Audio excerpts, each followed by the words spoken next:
Welcome to Psych 331.03, the Advanced Operant Conditioning Lab and Dog Lab. And unfortunately, we won't actually be in Dog Lab for most of the semester. With any luck, we'll be able to get into Dog Lab later this spring if we all wear our masks and we all practice good social hygiene. Hopefully, we can get this all down enough that we'll be able to be in lab. In the meantime, we will have some lectures, we'll have some reading assignments, and we'll actually have some video labs that you get to be able to do that will actually come from Dog Lab. And so I hope that you'll be able to kind of enjoy those. And I will also give you some Zoom links so that you can watch our online dog classes and join in there if you'd like, although that is not required. So the first thing I think we'll do is go ahead and share the syllabus real briefly and show you what our syllabus is going to be. And again, you can find it at about.illinoisstate.edu/VFDUGA. So you want to use the about.illinoisstate.edu. Notice there's no HTTP before that. So just about.illinoisstate.edu/VFDOUGA. So we're not going to use the whole name, we're just going to use VFDUGA. Don't ask me why, that's what they gave me. And you'll see if you come to our page, and you can actually find this by clicking on Valerie Farmer-Dugan, teaching, and then choosing our class. You'll see that we have the Spring 221 syllabus. And it will eventually have links to Test 1, Test 2, and the final paper, and any of the other things that you'll need. Here's a little brief discussion, my office hours, and of course the Zoom link for my office hours. I'll let you read the goals. You'll have a required text, Don't Shoot the Dog, and then the Behavior Adjustment Training or BAT by Grisha Stewart. Both of those are nice trade books. They're not textbooks. I think you'll enjoy them. And then we'll have lecture activities. What I'm going to do is put lectures up. Typically, I put them up by Monday evening for that week. So Tuesday, instead of going to class, you'll watch our online lecture. And then you'll do the readings that'll be accompanying that. And then we'll have laboratory sessions, and I will put up a video laboratory assignment each week. You'll do the readings, and each week you'll have a laboratory assignment to do, and you'll have what we call the reading study guides. I'll show you one of those as we go down the page, but you'll have 2 things to do each week, your laboratory assignment and your reading study guide after you follow the lecture and done the readings. And here we have the criteria for grading for our reading study guides and lab assignments. On time, if you completed them as best you could, you get good points. Few corrections, partially, and so on. There will be a final paper. We'll talk about that later on. And there'll be 2 essay tests. So the essay tests, of course, are both online with unlimited time. Or you can do it, you'll see in a second, by clicking on the page, downloading it, and turning it in that way. So we have 2 tests with 200 points. Our laboratory sessions worth 150 points. Our integrative final project, that's that paper, are 150. And our reading and study guides are 150. And that gives us some points. So here we go with our grades, A, B, C, D. Don't cheat. If you cheat, you don't ever get to see a dog again. Our diversity statement is in here. Special problems, again, if you're working from home, you're having trouble getting into the videos, whatever it may be, let me know now. Don't let me know at midterms. Don't let me know at the end of the semester. Let me know now, and I will do everything I can to try and help you. If you're sick, you're out for a while, God forbid you get COVID, let me know. If you have a death in the family, let me know. Deadlines can be changed. And here's our weekly schedule. So here you see we have 1, 2, 3 readings. You'll read the prior, Don't Shoot the Dog, chapter 1. And then the BAT, I want you to read the 2 quick first chapters and take a look at that appendix. You'll see why the appendix plays into chapters 1 and 2. It's a lot of reading, but I think you'll like it.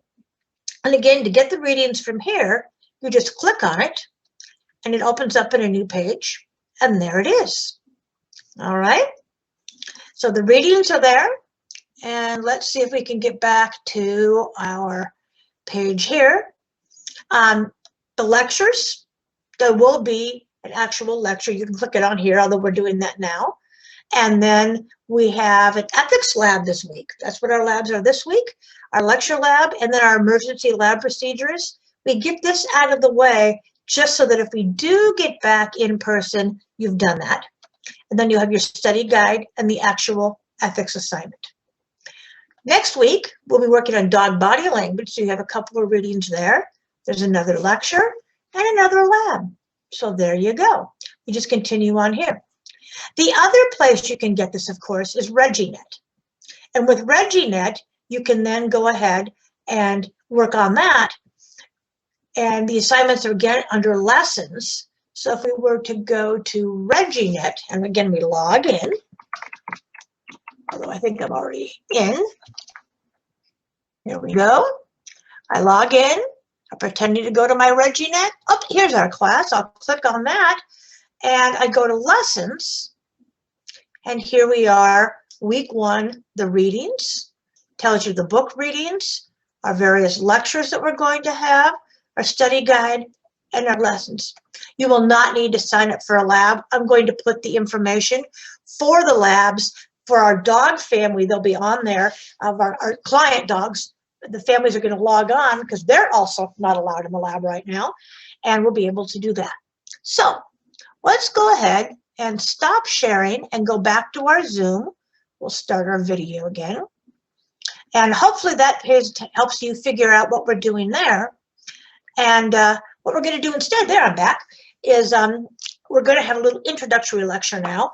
And then the other lectures I think are pretty good. So let's see what we can do here. All right, let's take a little look into here. We are going to, let's see if we can do it. Go back. Oh, no, I lost you. All right, we're going to share our screen. And we're going to share our screen with here. There we go. And so we're going to go from the beginning. So we have the conditioning of the Canis lupus familiaris. What is a Canis lupus familiaris? Well, that's our domestic dog. And here we see a little Weimaraner as our pictures. So this course is threefold. This class is going to help you learn and understand basic learning theory, including classical conditioning, opera conditioning, and then again, modern behavior analysis. And I think that's really our big focus. We have to remember that Skinner was a very, very important person, and in many ways laid the foundation for the behavioral approaches to understanding behavior. But we've gone past that. We are almost 100 years past him, and it's time that we have other models as well. We're going to understand the behavior of the domestic canine, and they actually are a fascinating creature because we co-evolved with the dog. And so dog behavior and human behavior, as well as dog development, the way that puppies develop into the adult dog, and the way that humans develop are very, very similar. And the social behavior of the domestic dog, including both dog-to-dog interactions and dog-to-human interactions, are very, very similar to human behavior. And so I think you're going to see a lot of parallels. And so the psychology courses you've had before are going to really help you understand the dog in a different way. And then we're going to learn to apply all of this up here to helping dogs, creating behavior plans at first for the dogs that we're working with in Pet Central Helps, which is the shelter we work with. And we're going to help our dogs learn some basic obedience skills. We're going to help remediate some behavior issues. And for some of our dogs, we're going to help prepare them for adoption. Now, in doing that, we have to remember that we have some rights for dogs that we have to take into consideration in all of our behavioral treatments. Dogs have a right to have freedom from hunger and thirst, and pain, and discomfort, and from avoidable or treatable illnesses and disabilities. And this is really important because when we take our behavior plans into account, we have to make sure that we're using behavior programs that don't inflict pain or discomfort, that avoid any kind of punishment in a way, that we've made sure that when we start a behavior program with our dog, that we have ruled out any kind of illness or accounted for a disability, and that we make sure that our dogs are of normal weight. If not, we're going to have to adapt their program. Dogs, importantly, have the freedom to be themselves. And we have to remember that dogs are dogs. They aren't little humans, and they aren't machines. They aren't cartoons. That they have a right to express their normal behavior. They have a right to exercise their own choice and control. The dog has a choice to sit, whether when you ask him to sit, the dog has a choice to sit or not sit. Now, there are consequences for not sitting, probably missing out on a treat, and there's consequences for sitting where they get a treat. But the dog has a right to choose whether or not it's going to engage in whatever cue we've tried to get it to do. Now, our goal is to make it want to do what we want it to do. But we have to make sure the dog, in a sense, wants to do it. That sounds foreign, and it sounds kind of silly. Sure, you're going, but as a dog, yep, we have to do that, or the dog's not going to play our game. Dogs have a right to frolic and have fun. We have to take time just to play. We too often march our dogs on walks, and we make our dogs work, but we forget that they have a right to have some pleasure. Dogs also have a right to privacy and safe zones. So dogs have a right to have their crate as their bedroom and as a special place. They have a right to have some privacy and to be left alone at times. And so these are the goals that we kind of work towards when we're working with our dogs. So how do we do this? Let's begin with a quick overview of the learning theory, and then we're going to learn the techniques of positive reinforcement and clicker training, and then we will begin to interact with our dogs and apply our lecture-based and readings-based knowledge as we assist our dogs in becoming adoption ready. So let's start with some basic theory. Classical versus operant conditioning. You've learned this in Gen Psych or even in the learning class, the learning and cognition course you took. So you should remember some of this. Remember that clicker training, and that's the kind of training, the positive reinforcement program we're going to use with our dogs, is based on the science of operant conditioning. This emerged from an area of psychology called behavior analysis that includes both the experimental analysis of behavior, or the research end, and applied behavior analysis. And people typically think of ABA, or applied behavior analysis, being used mostly with kids with autism. But we have to remember that it started in the lab, started with Skinner and Pavlov and even Thorndike and Romanis before them. And really zoos and animal training has used applied behavior analysis long before it was ever used in autism. And so it's been used for many, many years, but of course it's constantly changing in our use with animals, just like it is in the use with children. Now, when we use behavior analysis, we study how living organisms learn about contingencies, and we focus on the ABCs of behavior, the antecedents. What are the setting conditions?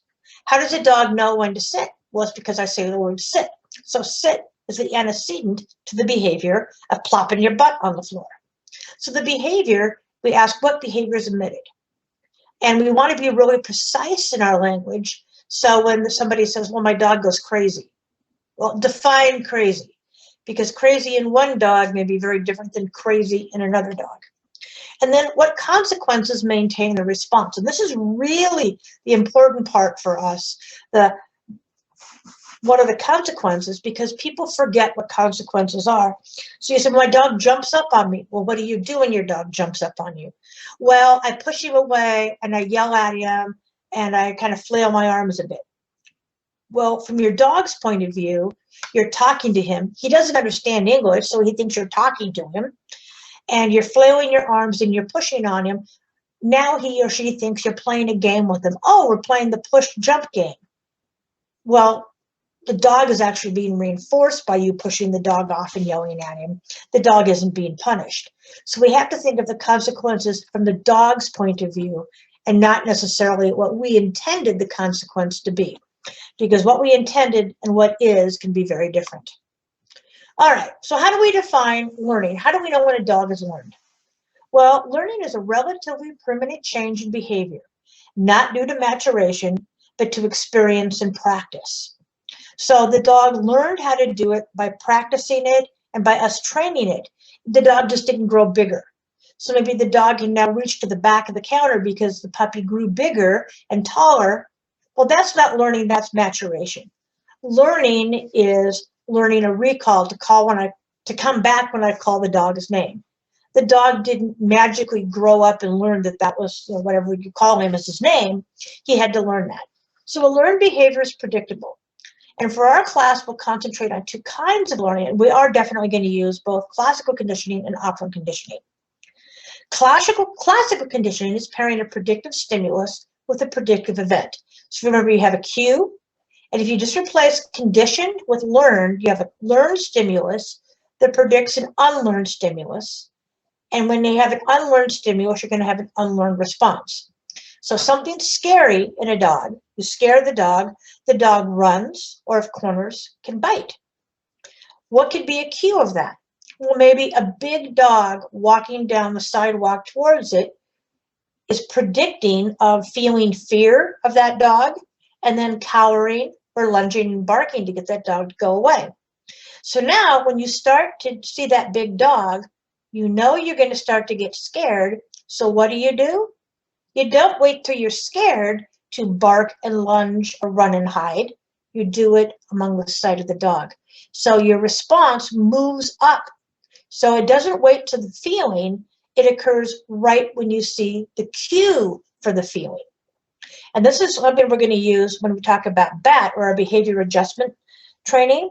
We're going to try and change that relationship so that a big dog no longer predicts scary, instead it predicts treats, predicts yummy in your tummy. So now when the dog sees a big dog coming, it turns and looks at you and says, okay, where's my treat?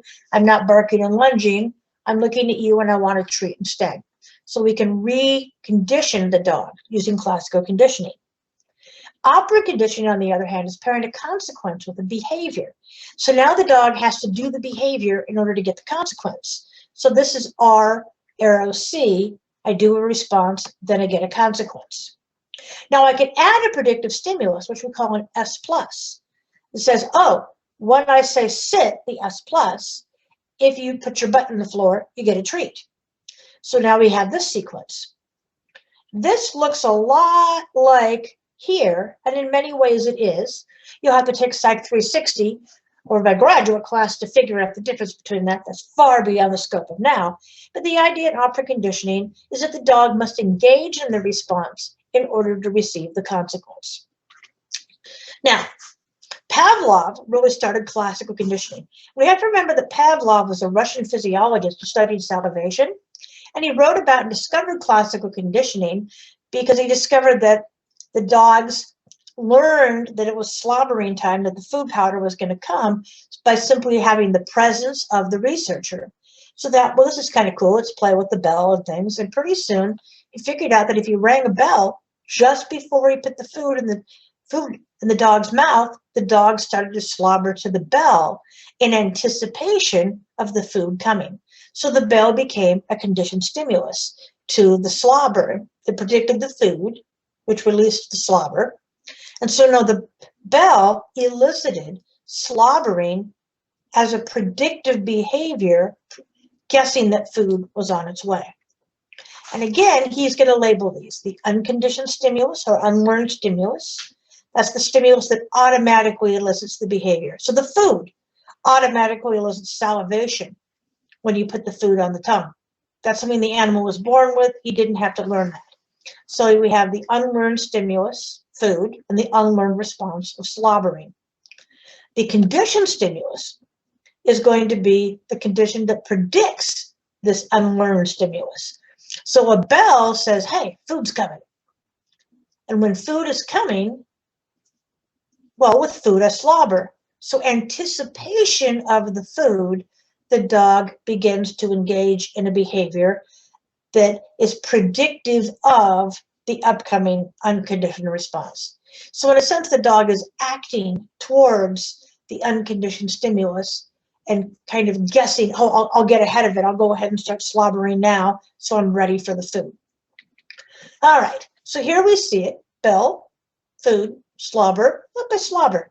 Now, this conditioned response is actually a little bit different than the actual slobber that's elicited by food. And again, this is a bit beyond our conversation right now, but again, we see the condition, ring the bell, and it has to predict. In order to be predictive, it has to come before, right? Prediction means before or ahead of time. So the bell rings ahead of the food, and we can get into some theories of classical conditioning in Psych 360 or my graduate class that'll tell you how this works. And there's some pretty fancy mechanisms, but for us, we know that bell, food, slobber. And now the bell predicts the slobber, and we're ready to roll. And again, we can see this development. Does it happen the first trial? Dog doesn't know. But pretty soon, every time we ring that bell, we're getting a little more slobber. And here's the slobber down here. And you notice it's moving into the bell. And pretty soon, that moment that bell comes, it's slobbering long before the food comes. And what we see if we were to measure it is the first trial, bell rings, the dog's like, oh, what was that? Oh, here's food. Second trial, that bell might mean something. And pretty soon, the dog is beginning to slobber more and more in anticipation of the food. And now he's slobbering the most he can to the bell. And then we can also take this away. I can do extinction by just ringing the bell and nothing happens. And the dog goes, okay, bell's not predictive anymore. I won't slobber. And it goes away. Several important characteristics of classical conditioning. One is that conditional response can actually be a compensatory response. It's not always the same as the unconditioned response. And in fact, with some drug reactions, it actually is the opposite. So you actually feel more pain in anticipation of your morphine shot than you do feel less pain. That's weird, isn't it? You feel more pain in anticipation of your shot. So we do get some weird characteristics. We know that the more pairings that you do, the more times you have bell, food, it gets a stronger response. If I stop the bell from being predictive, it gets extinguished. The dog no longer reacts. Sometimes, even though I've made it unpredicted, you can get some spontaneous recovery. And this will be important when we're talking about our behavior adjustment training. Sometimes the dog will react to an old cue that we've extinguished, we've gotten rid of, just because the conditions were right and he suddenly remembered it. We know relearning is faster than learning it the first time. Wouldn't you agree? That it can generalize. If the dog thinks big dogs are bad, pretty soon all big dogs are bad, not just the big dog that hurt it. Or it can learn to discriminate to only a very narrow range. So your dog only shows that true, oh my goodness, my mommy and daddy are home behavior to you. It doesn't show it to a stranger. So we can see we've got generalization and discrimination in classical conditioning just as well. How can we use this? Well, again, we talked about this behavior adjustment therapy, and we read about this. We're going to replace emotional distress with a positive event. So the old learning said other dogs mean bad things, so I bark and I lunge with emotional distress. And we're going to replace this pairing with this pairing down here. The other dog means treats, pets, and good things. So now, when you see another dog, you're going to look for a treat, and because you feel good, you're going to be in a relaxed state. And this is what we want. We don't want other dog means bad. We mean other dog means good things like treats. So look to your trainer or your owner for treats. And we're going to use a clicker in class. And I'll make a little noise with the clicker here. That's what it sounds like. And we use this for when the dog performs the correct behavior. We click, which gives us time to get out that reinforcer, and the clicker becomes a conditioned stimulus or a cue that food is coming. Not cool? Gives us time to get the food out of our pocket. The dog knows if the click comes, food's coming, hang on a second. And it kind of makes a little bridge, so to speak.